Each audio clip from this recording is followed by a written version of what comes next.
Bonjour à tous, je vous ai mis à disposition des tutos pour créer un cours à distance. Tout ce que vous allez produire au format numérique pour faire des cours à distance, vous allez devoir à un moment ou un autre le partager avec vos élèves.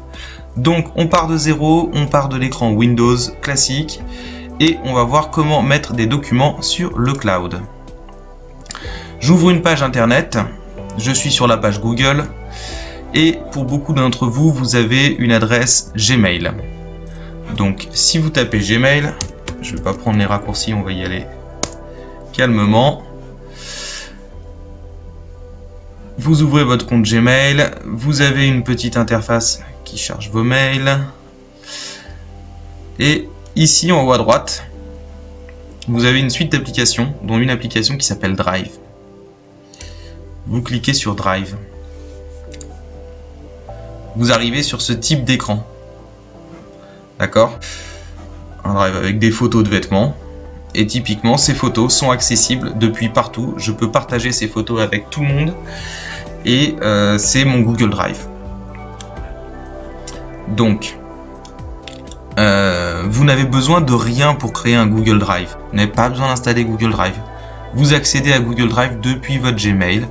Et si vous avez un fichier, une photo, vous cliquez, vous glissez et vous la mettez dans votre Google Drive. Elle est en train de charger. Et voilà, ma photo, elle est dans mon Drive.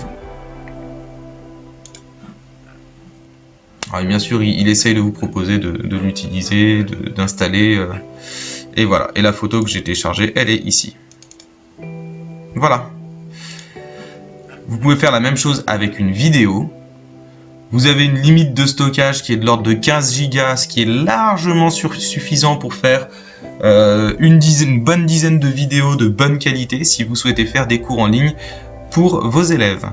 Donc n'hésitez pas, utilisez des outils qui sont à votre dispo, qui sont gratuits, et pour la plupart d'entre vous, lorsque vous avez déjà un compte Gmail, vous disposez déjà de cet outil. Il n'y a pas de création de compte, il n'y a rien à faire.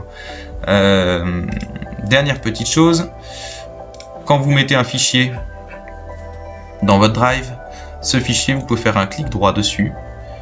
Vous cliquez sur Share, qui veut dire en anglais partager. Vous avez plusieurs façons de partager votre document. Ici, vous pouvez rentrer des adresses email. Voilà. Par exemple, je le partage à moi-même. Voilà. Vous pouvez faire ça. Ou bien, vous pouvez faire même autrement, si vous n'avez pas toutes les adresses mail sous la main ou que c'est compliqué pour vous. Vous pouvez cliquer sur Get a Shareable Link. Excusez-moi pour mon anglais. Vous cliquez sur ce petit bouton et vous allez, en cliquant dessus, copier un lien. Copy link. Vous avez copié un lien dans votre presse-papier.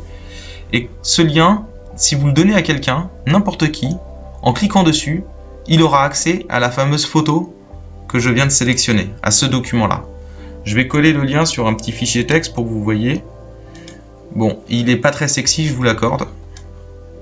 C'est un lien Google, c'est une URL classique.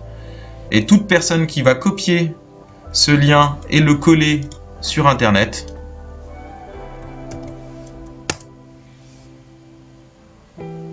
aura accès à la photo que vous avez mis dans le Google Drive.